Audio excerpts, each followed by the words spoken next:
জানুয়ারি নবম পে স্কেলের খসড়া চূড়ান্ত হলো। তালিকায় দেখে নিন কার কত বেতন বাড়লো। বিস্তারিত ভিডিওতে। জরুরি মিটিং চলছে। কর্মচারীদের জন্য 1:4 ও কর্মকর্তাদের জন্য 1:6 অনুপাত নির্ধারণ। অর্থ উপদেষ্টা যা বলল, এ বিষয়ে বিস্তারিত আলোচনা করার শুরুতে আপনারা যারা এখন পর্যন্ত আমাদের এই চ্যানেলের নতুন সদস্য আছেন তারা পরবর্তী আপডেট পেতে চ্যানেলটি সাবস্ক্রাইব করে বেল আইকনটি অল করে দিন। আজ জরুরি মিটিং এর মাধ্যমে কর্মচারীদের জন্য 1:4 ও কর্মকর্তাদের জন্য 1:6 অনুপাতে নবম পে স্কেল কার্যকর ঘোষণা করা হলো। দীর্ঘদিন সরকারি চাকরিজীবীদের মাঝে বেতন বৃদ্ধির বিষয়ে জটিলতা থাকলেও অবশেষে তা কার্যকরের নতুন সিদ্ধান্ত নিলেন পে কমিশন। অর্থ মন্ত্রণালয়ের সঙ্গে বৈঠকের পর এই সিদ্ধান্ত গ্রহণ করা হয়। সেখানে উপস্থিত ছিলেন পে কমিশনের চেয়ারম্যান জাকির আহমেদ খান ও অর্থ উপদেষ্টা ডক্টর সালাউদ্দিন আহমেদ সহ অন্যান্য সদস্যরা। তারা সরকারি চাকরিজীবীদের বেতন বৃদ্ধির বিষয়টিকে খুবই ইতিবাচক হিসেবে দেখার ফলে এই সিদ্ধান্ত নেয়। যারা কর্মচারী আছেন তাদের জন্য সর্বনিম্ন বেতন 30,000 টাকা পর্যন্ত বৃদ্ধির নতুন সিদ্ধান্ত গ্রহণ করা হয়। অপরদিকে যারা কর্মকর্তা আছেন তাদের জন্য 1,30,000 টাকা পর্যন্ত রাখার নতুন পদক্ষেপ নিয়েছে পে কমিশন। অর্থ উপদেষ্টা ও প্রধান উপদেষ্টার মধ্যস্থতায় গতকাল একটি বৈঠক অনুষ্ঠিত হয়েছিল। বিভিন্ন রাজনৈতিক সমস্যা থাকার কারণে বৈঠকে বেশিক্ষণ নবম পে স্কেল বাস্তবায়ন নিয়ে খুব একটা আলোচনা করা না হলেও ফলপ্রসূ আলোচনা হয়েছে বলে মন্তব্য করেন সংশ্লিষ্টরা। তারা দাবি তুলেন, কর্মচারীরা দীর্ঘদিন বেতন ভাতা বৃদ্ধির জন্য আন্দোলন করলেও তেমন কোনো পদক্ষেপ নেওয়া হয়নি, কিন্তু অন্তর্বর্তীকালীন সময়ের মধ্যে এটি বাস্তবায়ন করতে যথেষ্ট পরিমাণ অর্থের প্রয়োজন। এই সকল অর্থ সংশোধনীয় বাজেট ছাড়া পুষিয়ে ওঠা সম্ভব নয়। তাই সংশোধনীয় বাজেটের মাধ্যমে সরকারি চাকরিজীবীদের বেতন বৃদ্ধির নতুন একটি পদক্ষেপ গ্রহণ করা হচ্ছে।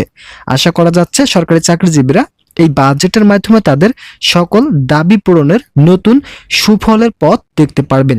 তো বন্ধুরা, যারা যারা সরকারি চাকরিজীবী আছেন তারা পরবর্তী আপডেট পেতে চ্যানেলটি সাবস্ক্রাইব করে বেল আইকনটি অল করে দিন।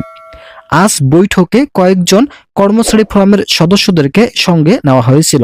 তারা সরাসরি বৈঠকে উপস্থিত থাকার মাধ্যমে তাদের দাবিগুলো সরাসরি উপস্থাপন করার সুযোগ পেয়েছেন।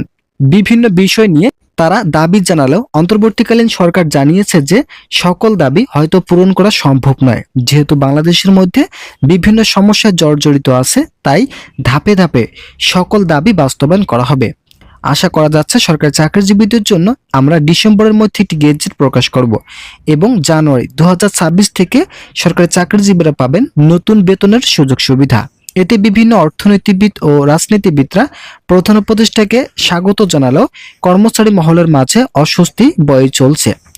অর্থ উপদেষ্টা ও প্রধান উপদেষ্টার জরুরি বৈঠকের মাধ্যমে বেশ কিছু তথ্য উঠে এসেছে। সেখানে অর্থ উপদেষ্টা বলেন, সরকারি চাকরিজীবীদের জন্য কিভাবে বেতন বৃদ্ধি করা হলে তাদের অর্থনৈতিক সমৃদ্ধি ফিরে আসবে, এই বিষয়গুলো নিয়ে একটি জরিপ করা প্রয়োজন। অবশেষে তাদের সিদ্ধান্তের উপর নির্ভর করে নবম পে স্কেল বাস্তবায়নের চূড়ান্ত পদক্ষেপ গ্রহণ করা হয়।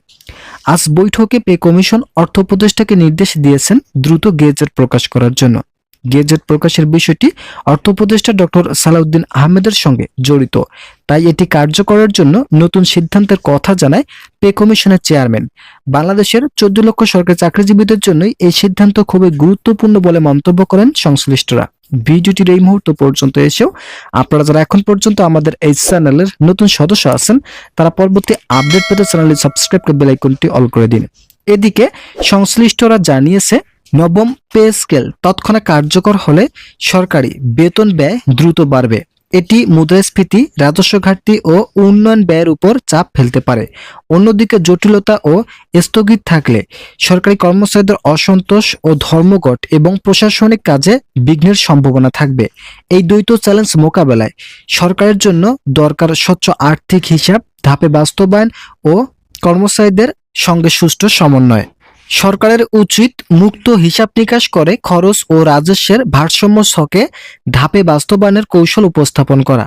কর্মচারী সংগঠনগুলোকে অংশীদার করে অঙ্গীভূত টার্গেট নির্ধারণ করে সময়সীমা নির্ধারণ করলে দুদিকে অনিশ্চয়তা কমবে।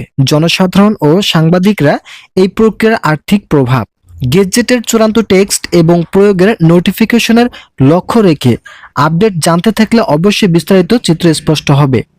এছাড়াও বর্তমান সবচেয়ে বাস্তবসম্মত ট্র্যাকটি হচ্ছে চূড়ান্ত গেজেট। যদি সরকার নির্ধারিত সময় জারি করে তাহলে 1 জানুয়ারি 2026 থেকে কার্যকর হওয়া যোগ্য।